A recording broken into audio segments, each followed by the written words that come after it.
Welcome to Real Authority. The Sheep Detectives is one of the biggest stone cold stunners I've seen all year. Before getting into it, the first trailer really didn't sell me on it being something like good. Like, even though I was hoping for a good movie, I really did feel like it wasn't going to ultimately land. But then the review embargo lifted early, and ever since then, it has been having glowing reviews, and I was like, maybe I was wrong. But I still held that suspicion that it might not be as good as other people are saying. So it's another instance like Hoppers in which the reviews were so good that I was like, maybe. But I still wanted to be honest, and sorry for the late upload. I was pretty busy, and also that weekend I double featured Billie Eilish and Mortal Kombat 2. I felt those movies had just a lot more appeal to me. But I was able to double feature it within the Grey. So before I talk about Mandalorian and Grogu potentially tomorrow, I mean, I'm recording this the day that I recorded my In the Grey review and hopefully upload it. Long-winded way of saying let's get into it. So Hugh Jackman plays George. He's not exactly the main character, but he's like the character that is like the most important here. He's a sheep herder with a lot of sheep, in which he does everything to make sure that they are okay and they are taken care of. And they view him as family because, yeah, it's a family. But when George unexpectedly dies, there is clear evidence that he might have been murdered, even though the authorities in the town he lives in are kind of naive, especially this one dude.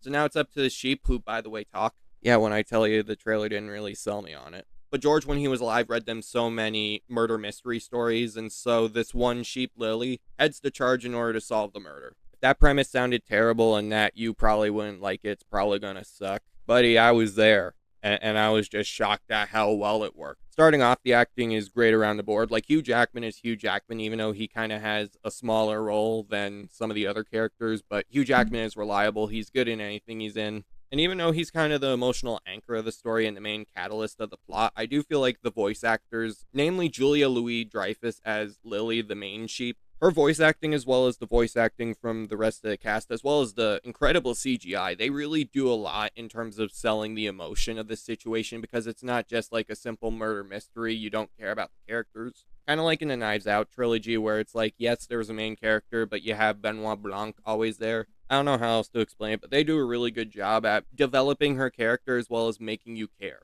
Other standouts, Molly Gordon as Rebecca. She is a super underrated actress, and I remember her saying how she was unsure whether or not to accept the role or not. But I mean, it's Sheep Detectives, so I wouldn't blame her, especially considering the fact that before the final product came out, it was like, Sheep Detectives?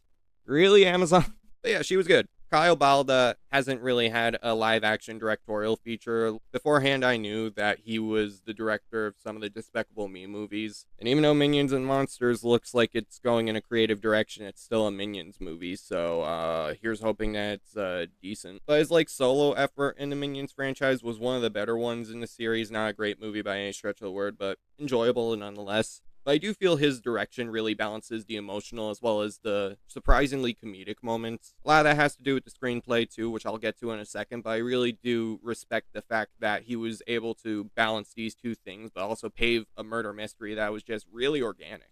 Granted, it was based on a novel beforehand, but I really do feel in terms of this movie, I can almost guarantee that this is a perfect representation of the novel, because I think in other hands, this movie would have been the disaster we were all expecting. Well, maybe not all of us, because I know some people have actually read the novel. I didn't. But I mean, if this is a direct translation of Three Bags Full, then I can tell it's a really good book. Craig Mazin also has a bit of roots in the Despicable Me franchise, I'm pretty sure. I could be wrong, but I do feel his screenplay really does bring this story to life.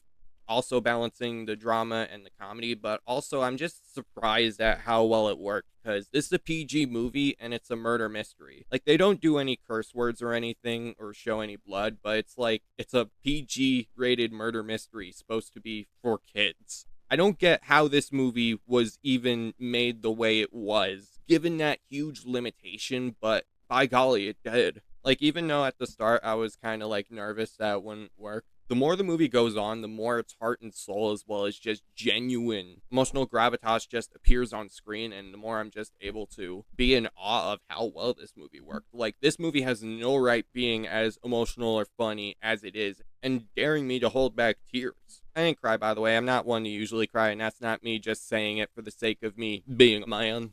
But you know what? It came close. A lot of that may have to do with George Steele's incredible cinematography and Christoph Beck's incredible score. Like, this movie really did a great job at selling the emotion as well as selling this narrative that could have been just a complete joke, but it's not. The CGI job on the sheeps was really good. Like, the trailers made it seem like the CGI would be great, and yeah, it was, but I feel like it's more than just that. It's the ingenuity of it all. I guess nothing more else to say. The point is, if you were doubting the sheep detectives, I think you might actually be as surprised as I was to find out that it's not exactly the movie we were expecting. Barring any movies that come out later this year, because I almost guarantee that there are going to be a lot of other movies, which I'll be like, 10. By the way, the Real Authority approves. 10. I'm just going to lazily do that because, yeah, this movie really did surprise me completely. And yeah, it's one of the best movies of the year so far. And a huge surprise in the summer movie season. Like, I don't think I've seen a movie be this solid, but also have the expectations dead set against it in a long time. Like, Hoppers came close, but Sheep Detectives is by far one of the most surprising movies of the year, and I would highly recommend it. Whether you're looking forward to it or highly doubting it's actually good, it is. You'll enjoy it a lot. Make sure you leave a like, subscribe to the channel, turn on post notifications, and comment your thoughts on the movie, and let me know what your biggest surprise of the year has been so far, just biggest surprise movie in general, whether that be good or bad. Even though that statement and idea usually goes for good movies, you know, there are some bad movies that surprise you too. Joker Folia Do, for example. Alright, peace.